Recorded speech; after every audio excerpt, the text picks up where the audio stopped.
Welcome back to the channel. In this tutorial, I'll show you step by step how to highlight an object or area in CapCut. Let's get started. First, import your video into CapCut and place it on the timeline.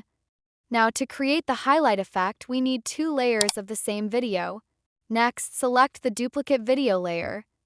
This is the one we'll use to highlight the object. Go to the mask tool, choose a mask shape, and adjust it so that it only covers the object you want to highlight. For this example, I'll use a turtle in the video. Now, we need to make the background less distracting. Select the original video layer underneath.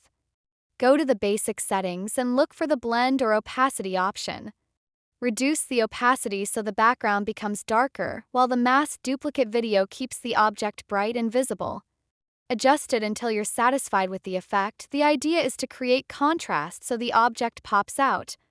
But there's one problem. When the object moves, the mask doesn't automatically follow it. Go to the start of the duplicate video, tap the keyframe button, and adjust the mask so it lines up with the object. Then move forward a few frames, adjust the position again, and repeat this process as the object moves across the screen. Takes a little effort, but the result looks very professional. Once you're done, play back the video.